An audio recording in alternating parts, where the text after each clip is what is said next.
Today on the Relationship Renovation podcast, we answer a listener's email about two individuals who are in relationship, very happy, but maybe struggling to commit deeper or finding a way to be in the same place about commitment. And we talk about that dynamic and how the past affects the present. I definitely think it's an amazing episode wherever you are in your relationship to help you and your partner feel together in difficult moments. So stay tuned. Do you want to feel more emotionally and intimately connected with your partner? Then we have the tool that is exactly right for you. We have a program called Relationship Renovation at Home. And it is an amazing way for you and your partner to have a structured way weekly to work together. Because we deserve awesomeness in our relationships. Just go to our website, relationshiprenovation.com. At the top, there's a link to At Home program, and it will give you a free lesson if you want to just check it out and see if it's something that works for you and your partner. We know it will make a significant positive impact on your relationship. Hello, all, and welcome to the Relationship Renovation podcast. I'm Tara Kerwin. And my name is EJ Kerwin. And we are feeling very grateful because in recent months, we're just getting more and more couples, individuals writing us emails and telling us about their relationship and Sending asking pictures. questions, sending some pictures, which is awesome. So first of all, just want to thank everybody because it feels like we're engaging more deeply with our audience, with our community, which is amazing. And it feels so amazing to hear how helpful our podcasts have been for so many people. That is what feels the best. And how universal the problems are that people are struggling with in all like sort of time and places within their relationship, you know, that these problems that we deal with as a couple, that Tara and I deal with, that the couples that we see that come into our center, and now within our podcast community, you know, these are things we all struggle with. So what we want to do is we want to start carving out a time within our podcast, either at the beginning of podcasts or sometimes like today's episode, where we want to answer these emails a little more in depth and read them. And we always ask permission. We follow up the emails. We'll send it back to you and say, hey, we'd love to talk about this on the air in one of our next podcasts. Is that okay with you? And, you know, obviously you have the ability to say, no, I'm not comfortable with that. But we were lucky enough where we have somebody today who wrote us an email and we're going to talk about it. And we always leave names anonymous. And we also understand that, you know, we're dealing with a limited amount of details. You know, we don't have deep dives into these people. We haven't gone into the process of understanding their attachment history. And so we're going to try to answer them in a way where perhaps someone that wrote will get something out of it, but also that other people will be able to kind of look at the idea and get something out of it as well. All right, let's dive right into that email, EJ. All right. So our listener wrote the following email. Hi. I listen to your podcast frequently and it has helped me so much. I was wondering if you guys had any insight on the whole conversation around men knowing right away when their partner is the one. My partner isn't certain about us or me and is honest about it. We will have been together for 1 year in December. He is committed to working on us and growing together and has been from day one, which is why I feel like knowing about marriage, etc., which is far in the future, maybe isn't that important. I was wondering if you guys have talked about this in a previous podcast before or have any insight. So the first thing that sticks out to me is anyone ever ready for marriage? I don't think we know what it even is until you actually just do it. So to me, it's about that commitment. I did hear he is willing to commit to working on that. But I think if we all truly knew, the world would look like a different place. That's the kind of the risk that we take. Yeah. And I think there's a lot of factors that come into play here. You know, I think some people just have that more impulsive following their heart thing, you know, and that perhaps, you know, our listener who wrote has connected with this man and sees all these aspects of him that she admires and loves. And there's something in her wiring that's just like, hey, this is amazing. Like, I would really love to just have that security. And, you know, perhaps he is more cautious, you know, his risk tolerance, his willingness to just jump in and make like sort of long-term commitments doesn't entirely match up with her instinctive way to deal with the very same thing. Or the belief that you should just know when you find someone. Because we have had couples in our practice that have said, I just knew. I laid eyes on that person and I said, I'm going to marry that person. And it happened. That's very rare. I think two people can have very different ideas. One person might really feel like, no, I'm just going to wait until I see that person and I just know.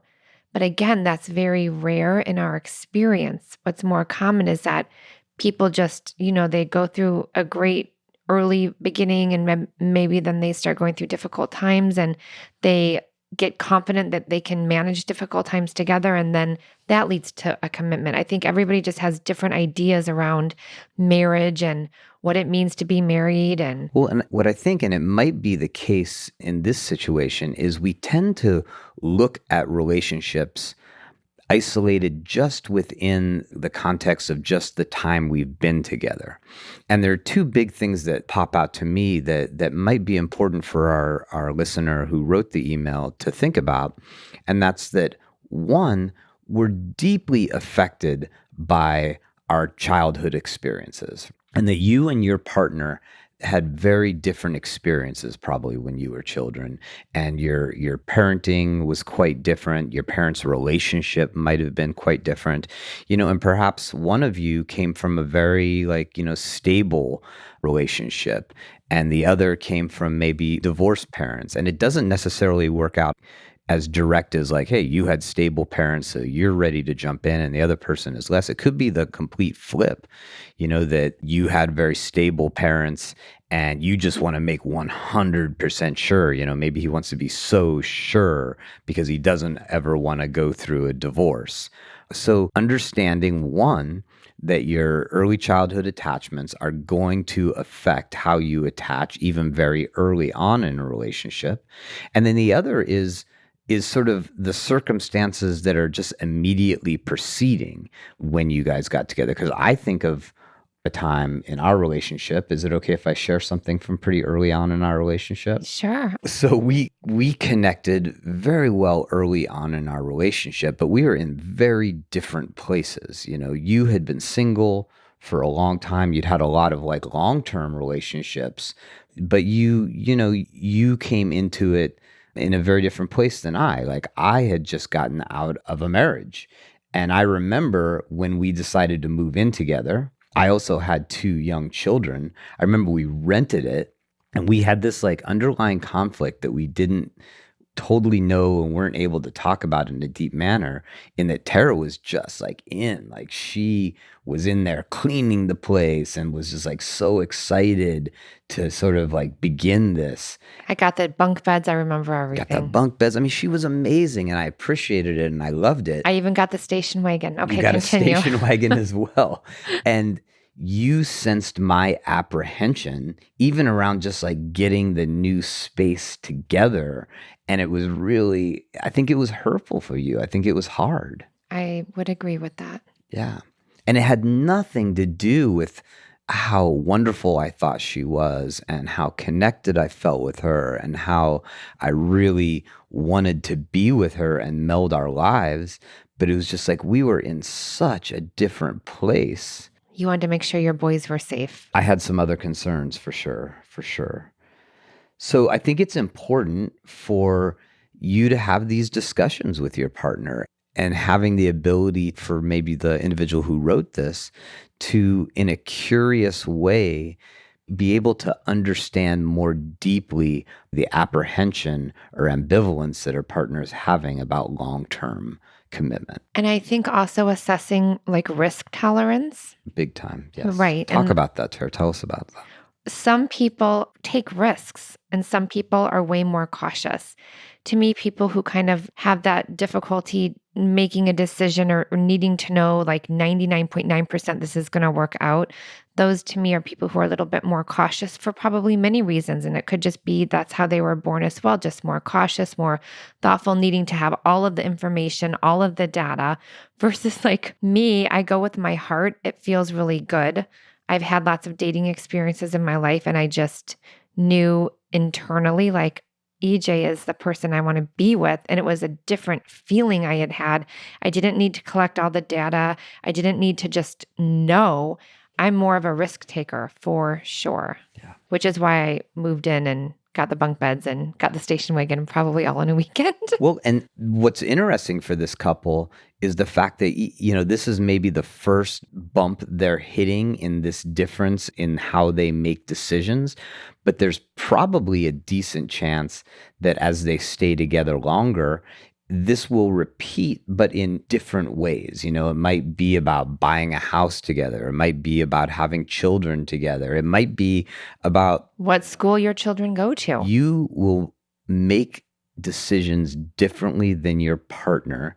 And the two of you have to find out when we have big decisions to make together, or one needs some sense of certainty and the other person maybe isn't quite there yet, how are you going to navigate it together? And so this is a great opportunity right now for that listener who sent us that email. Absolutely. I think it's a great opportunity this is an interesting concept we talk a lot about with couples, is content versus process, right? Mm-hmm. The content that you're dealing with is, hey, I crave some sort of deeper commitment and you maybe aren't there yet. The process, which is even more important because it's what's going to move forward with you throughout your relationship, is how do we deal with moments like this? So what's our advice around that? This is a discussion that one person wants to have. How do they start to set the context for how we can discuss it in a way that feels good for both of us? For me, because I feel like there's tension around this. Like there's this, like, what about knowing that you just know, right? And then this other, I just really want to be with this person. And like, how do I understand where he's coming from so we can kind of be in this collaborative, are we going to get married together? So I think the first part is like, is there tension talking about, hey, when we talk about this, do you start to feel anxious? Both of you, because you don't want to go into it with the tension. You want to go into it aware that there is tension, but that you're like, hey, if this starts to like get notched up a little, we're going to take a break and come back to it. Because you don't want to create this tension around this subject because it's a beautiful topic. Like, do we want to spend the rest of our lives together? And I think it's like taking the perspective that instead of this maybe being a point of conflict, especially like if this went on for another 3 months, 6 months, maybe 2 years, who knows, that it's not a conflict, but instead it's an opportunity to understand each other better. And it's not just the writer trying to understand her partner's process in making long-term commitment. It's also an opportunity for him to understand her better. Yes, because you do not want to get in this place where he is feeling trapped, or there's a timeline put on, or there's some kind of threat to the relationship. Like, if we're not engaged in the next 2 years, then I just can't wait for you. That's just so fear-based. We get it. We see it all the time. We've worked with many couples around this. Yeah, and people change their opinions around things. That's a really important thing to understand, is just because he's in that place right now doesn't mean he's going to be in that place forever. And I'm just going to share a quote for our listeners, but in particular for this couple that we are addressing their email today. And it's not my quote, it's a quote from Dave Muir. But it says, a great marriage is not when the perfect couple comes together. It is when an imperfect couple learns to enjoy their differences. I love that. I mean, that's certainly something that you and I have worked on, is that we, coming back to making decisions, we make decisions very differently. And there's probably problems in the way both of us make our decisions. I'm probably more like the individual, the male in this letter, is I'm slower to make decisions. I like to really think things through. Also can be slightly avoidant, might put a decision off because I'm not quite ready to make it, right? Tara, do you want to speak for yourself and how you make decisions? I make decisions with my gut and my heart. You dive in, you jump in the deep end. I do. And I mean, I just remember a past relationship. I stayed with him for almost 4 years, and he definitely was, his parents had got divorced, and he would see me get excited when I go to my nephew's little elementary Christmas shows, and he would be like, that I'm never going to be this person with a video camera taping a child. Like, I am not that person. And I'm thinking in my mind, oh, he will be one day for sure. Like, this is like the best life ever to have kids and like have Christmas shows and da da da.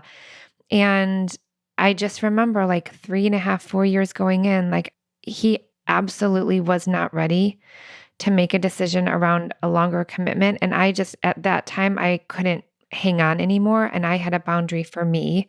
And I said, I can no longer do this. And I wish you well. And he's still not married to this day, from my understanding, because, some people are very different. I just knew that I wanted a family and I wanted to be married, and that I would definitely for sure be in it with someone who would want to work at it with me. Well, and you realize, I don't know if you realize it at the moment, because we've talked about this before, you realized later on how deeply that was a trigger to you.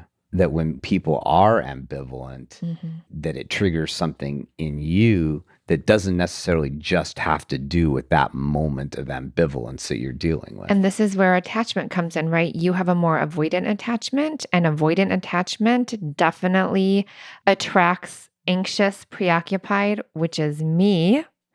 And so we have taken our anxious, preoccupied, and avoidant and tried to basically develop secure attachment from both of those, but those still exist.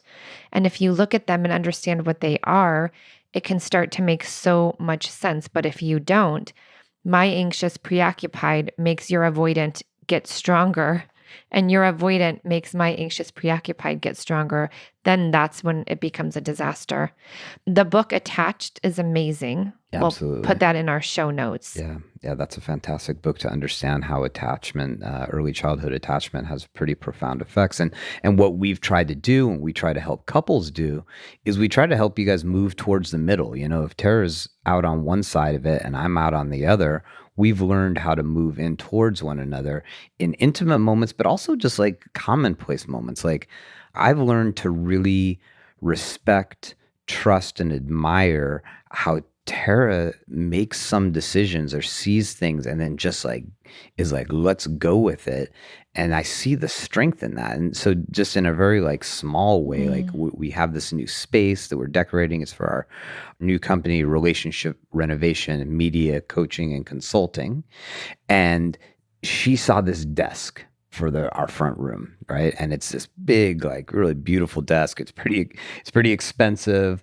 It's kind of like into a new area for us in some ways, or it symbolizes that to me. And she showed me that last night, and my first reaction was just like, oh, wait a minute, I don't know, that's different. And then I sat back with it, and I was like, oh, actually, this is kind of cool.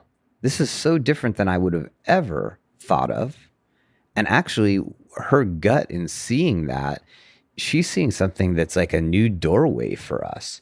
And I pull back away from my apprehension and just try to open myself up. And that's through, we've created an atmosphere, I think, between the two of us where we're more accepting of each other, and it makes it easier then to hit those moments. And so again, back to our listener, this is like a really incredible opportunity for you to really understand him better. And for him to understand you better, because again, you're talking about your expectations, realistic versus unrealistic, your attachment style. We can give you many resources around being curious around what that attachment style is. And then also talking about, to me, it's the reality of marriage or a long-term commitment. Like, I think people think, oh, I've met the person that I'm going to spend the rest of my life with, and it's going to be amazing. Yeah. No, it's a risk. It feels amazing that I get to grow old with you. I know that for sure. But it is basically saying I am committed to going through insane amounts of transitions, the good, the bad, the ugly, and we are going to freaking make this work. Yeah. I think it could be for this couple a really great opportunity to move past the content, which is like, why do I feel this way and you feel that way? And maybe instead an opportunity for you guys to clarify, like, okay, like let's get past the decision and us being on the same page. What do you see as a happy, healthy, loving relationship? And the one thing we know to be true is if you share similar values and you both do values clarification, those ingredients of shared values make it marriage a beautiful recipe. Yeah. And I definitely heard in that email, just from tone, that there's something that she really recognizes and appreciates about this man.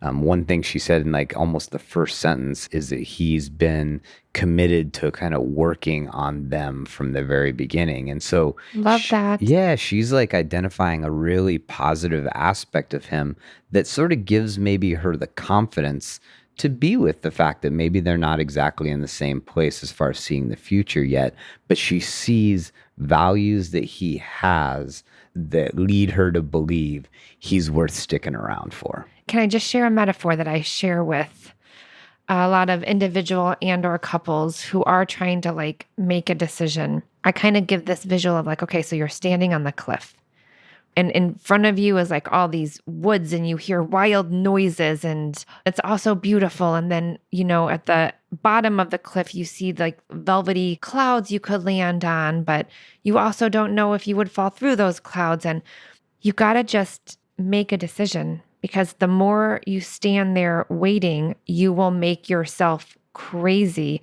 And we don't know. We could walk into the woods and get eaten by a lion. We could jump off the cliff and get squished like a pancake. Or we could walk into the woods and something beautiful happens and we could jump off the cliff and fall into that cloud. We don't know. We can't control it. But making that decision and saying, I'm going to be my best self in this decision I made, is going to help with clarity in your own body and brain. And the brain likes that. I'm making a decision.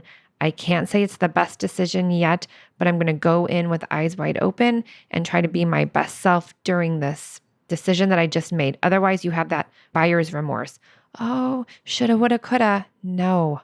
Yeah. And I think that metaphor can work for both sides of this couple, in that for him, perhaps it is at some point being like, you know what, I'm just going to like take a deeper step into this commitment with this individual.